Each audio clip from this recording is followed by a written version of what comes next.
There's a video idea that has been rattling around inside of my head for a very long time, perhaps a year or two at this point. And while it's been sort of fermenting in there, it really came to the forefront of my mind when I was laying in bed with a 39-degree fever, which makes a lot of sense, honestly. And that video idea is this. A couple of years ago, I watched Frederick Knutson's fantastic Down the Rabbit Hole documentary on the subject of the Time Cube and Professor Dr. Jean Ray. And in fact, I watched it twice, once on my own and once with my sister. And during that second watch with my sister, I was watching it along, and that time I actually started to sort of try and take in what the time cube theory was all about, and it started to not make sense conceptually. Then it still felt like complete nonsense, but I started to understand somewhat what Jean Ray was trying to convey with what he was spewing out there into the world. Now, if you want a thorough deep dive into Jean Ray and the Time Cube, I do still suggest Frederick Knutson's video, as that is not the purpose of this video. The purpose of this video is to do what Jean Ray challenged the scientific world to do in the first place and was mocked for, and that is to disprove the Time Cube theory. Obviously, you wouldn't expect any self-respecting researcher or doctor or whoever to take every insane, nonsensical theory they would find online or elsewhere and try to refute it earnestly, but I think it got enough attention that it is worthwhile to at least take a gander at it. You know, I'm not wasting any professor's time here because, well, it's just me that's, doing all this, although I suppose if Jean Ray can award himself a PhD in Time Cube or whatever it was, then I suppose I can do the same to level the playing field between us. Like I said, I won't be doing a full deep dive into what the whole Time Cube thing was about necessarily, but I'll give you a very quick rundown. In 1997, a man going by Jean Ray created a website on the internet dedicated to the Time Cube, and over time it became a sort of rambling diary about this man's theory of everything to ever exist, about the theory. It was a theory on time, on the non-existence of God, on the conspiracy surrounding his theory and its suppression, the education system globally, and over time it only really became more and more insane. At the beginning it was purely dedicated to this Time Cube theory and then devolved into everything else. The website's design is also quite peculiar because although the site is currently defunct since like 2015, if you were to look at it on the Wayback Machine, you will find that at the top you will find the most recent posts, which are entirely predicated on you having knowledge who Jean Ray is and what this website is all about, so you only really get a feel for what's going on reading from the bottom up. But we're not going to be looking at any of the really insane stuff at the end. We're not going to be looking at his racial comments. We're not going to be looking at any of that. Instead, I want to focus entirely on the theory of the Time Cube. You see, Jean Ray, during his life, because he himself also died in 2015, had offered a reward between $1,000 and $10,000 for anyone that could go ahead and disprove the Time Cube. And no one really cashed in, and it was always assumed that, well, if a person were to try and debunk it and face it, and put it under genuine scientific scrutiny, he would sort of not accept it because, I mean, his entire theory is also predicated on this suppression of his ideas. However, I do think there is a way to debunk it using his own terms, because it's obviously very easy to look at everything that we're going to be looking at here today and simply dismiss it as, well, he's using terminology that he never explains, he's talking about things that don't add up together, he doesn't seem to have an understanding of what a corner is, and so on. But I think it's more interesting to earnestly look at these terms the way he seems to have been looking at them, because even if you accept all of his quirks and terminology, you'll come up to find that it is still absolute nonsense, this theory. As a little primer, here's an excerpt from the website that explains somewhat what the time cube is. This is the quote that Wikipedia decided to put on their website at the very least. When the sun shines upon Earth, two major time points are created on opposite sides of Earth, known as midday and midnight. Where the two major forces join, synergy creates two new minor time points we recognize as sun up and sun down. The four equidistant time points can be considered as time square imprinted upon the circle of Earth. In a single rotation of the Earth's sphere, each time corner point rotates through the other three corner time points, thus creating 16 corners, 96 hours, and 4 simultaneous 24-hour days within a single rotation of Earth, equated to a higher order of lifetime cube. Parsing his writing is like the biggest hurdle you can get through, but it is somewhat helpful that he has illustrations on the website. Illustrations come close to the very bottom of the page, the first things he uploaded, alongside a bunch of links such as "Are you Jewish?", "Public warning", and "All clock faces are wrong", in which he illustrates this by making a clock face, and I think making it wrong on purpose, maybe. I'm not sure. It's very odd. At the very bottom, it also says this: Greenwich time is a lie. Your midday is someone else's midnight, someone else's sundown, and even someone else's sun up. Do you know that time is a simultaneous four-corner square that rotates to a 4-day time cube within 1 to 24-hour rotation of Earth? You are educated stupid and unable to know nature's 4-day time cube creation. Here, of course, we have the Jean Ray cubic illustration, which sort of explains his points, but also sort of doesn't. You can see the four corners which divide the Earth into this time cube, or in this instance, put it in a little bit of a prism or a square, with midday at the top, midnight at the bottom, sun up on the left, and sundown on the right. I'm not going to get into the Socrates lives here, Clinton's lives here, Einstein lives here, and Jesus lives here sections, because they make absolute no sense to any sane person. However, the rest of it is quite intriguing.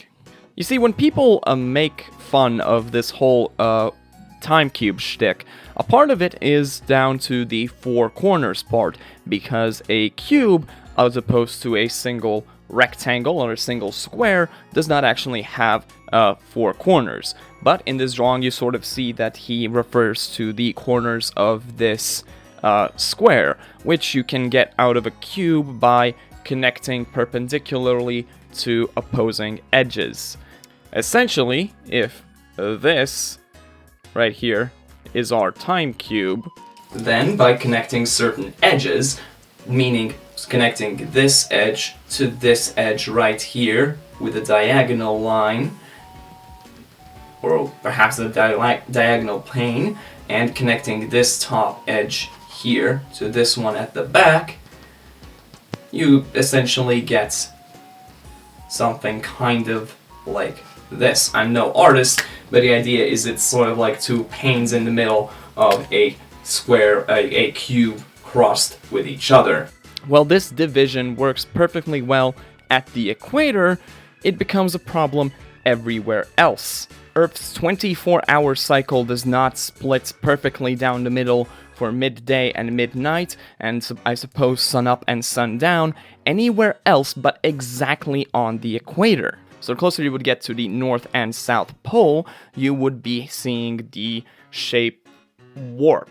It wouldn't warp in any single dimension. In one direction, the crossing would have to warp in order to allow for a longer day and a shorter night, and in the other direction it would of course have to do the exact opposite thing. Let's not even talk about the Arctic and Antarctic nights, which drastically differs from the rest of the planet.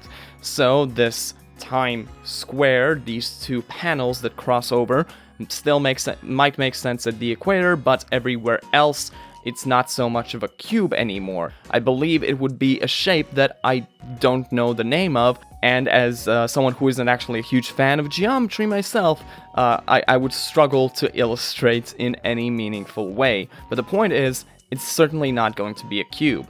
But let's, for the sake of argument, assume that he has accounted for this and is merely placing this shape within the boundaries of this cube, taking into account that its extent is that of the equator.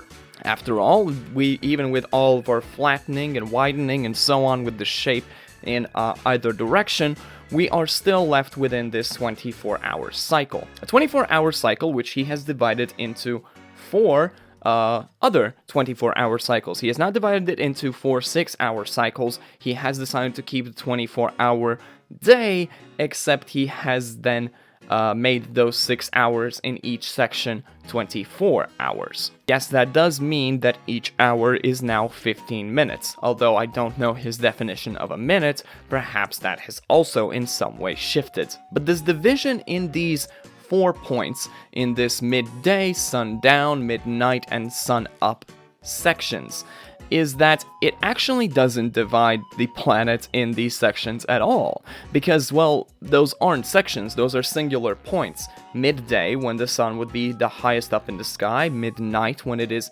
exactly opposite on the other side of the planet, sun up, when the sun is just rising above the horizon, and sundown, when it is going down behind the horizon. So what does that mean? Well, that means that if we're going to be dividing the flow of time into these 4 sections, we aren't actually dividing them into midday and sundown and so on. We are dividing them into intervals between each of these points, which is frustrating. So these 4 days he defines are not midday, sundown, midnight, and sunup. It's midday to sundown, sundown to midnight, midnight to sun up, and sun up to midday, which is an extremely clunky way of doing this. Otherwise, it's not really clear, for example, at the top, on which side you would really put midday.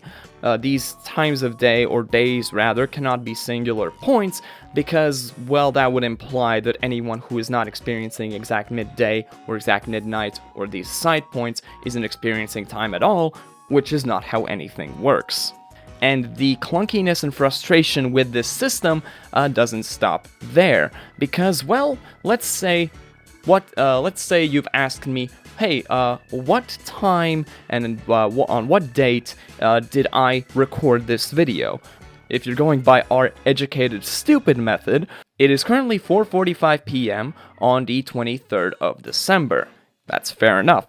But in this system, 4 simultaneous days would be happening, so all of them would have to be assigned the same number, I presume. Or otherwise we would end up with a 28-day week and roughly a 120-day month, which is insanity. I understand and recognize that the rest of it is also insanity, but that is a step too far for me. So, when referring to today's date, I would also have to specify what part of the day, or which of the 4 days rather, it is, which we just established we would have to explain with this interval. Before I even tell you what I assume the time is, I have to point out another issue. That is the issue of, do I look at things the way they are at the equator, meaning that I perfectly divide our timeline of a single day into these 4 equal sections, or do I actually look at, well, what sunup and sundown and midday and midnight actually is where I am currently. I am in the northern hemisphere, in Latvia. As I started this recording, the sun had just gone down, so I would have to be in the sundown to midnight section, supposedly. But if we're going by the actual cubic method here, if we're going by the time cube and looking at the equator, then it is currently still the midday to sundown section. I have no real understanding of which of these two I'm supposed to be considering. But it's going to be a lot easier to figure out what time it is if we look at the equator, so I'm going to go with that. Each day is 6 hours. So currently in the 3rd section of the day, in the 3rd simultaneous day in a single rotation that Jean Ray talks about, it would be 4 hours and 45 minutes out of 6. And everything that in reality is a single hour is actually 4 hours, and each 15 minutes is its own hour. So that's 4 times 4, that's 16 plus 3. So at the equator, my current clock time would be 19 hours in the midday to sundown section. I'm not sure if you can use AM and PM in this method because, well, midday to sundown, I mean, that kind of only covers PM or half of it as well. And finally, the biggest issue, I think, is the simple reality that no matter how harmonic and cubic and everything else this theory was to Jean Ray, it is something that doesn't really make sense because, well, we define what time really is. Yes, it's a dimension, yes, it's always it's always moving forward whether or not we acknowledge it or not, but the measurements of time as they relate to our Earth, well, those are all completely invented by humans, and the reason we invented them then, the reason we account for them in the way that we do is, well, in one part it's a physical world question, and in the other it's a biological question. 24 hours ended up being a pretty decent amount of time to divide our daily lives into, to divide the single rotation of the Earth into, and defining that as a single day works for us as humans because, well, we spend about half of it to 2/3 of it, or 3/4 of it sometimes, living and then walking around and working and eating and making babies and doing whatever else, and then we spend roughly 1/3 of it asleep. The 24-hour cycle just kind of fits with what we do as humans. An animal with wildly different schedules when it comes to its daily routine, when it comes to how often it sleeps. An animal that sleeps once a week wouldn't really care for this 24-hour system anyway. Meanwhile, most animals, considering the fact that they don't grow plants or anything, well, they're not going to be keeping track of the days anyway. To them, it's just the hours that exist in the first place, and it's just, oh, this is light and this is dark now. And perhaps the most heinous thing to me personally, if we're looking at the Time Cube and Jean Ray's system, would then be that you would go to sleep and most likely spend an entire section asleep, except probably not a singular section. It's going to be somewhere in the middle of the sundown to midnight section that you go to sleep, and somewhere in the midnight to sunup section that you wake up. Maybe a part of it would also be that you would have to somehow fix the way people work and have them actually go to sleep at sundown and wake up at sun up. But you're then looking at dividing. But then you're looking at spending 12 hours active and 12 hours asleep, which is a very lovely ratio, if I'm gonna be honest. Sounds pretty great, but unfortunately it's just not how humans really operate. So I know Jean Ray is dead, so there's no chance I'm getting any money for pointing out the flaws in this thing, and I've hardly, I've barely scratched the surface in everything that's wrong with this entire theory, but I think it's just a fun little exercise to look at a theory that is obviously unhinged, obviously insane. I mean, this man was diagnosed as a schizophrenic.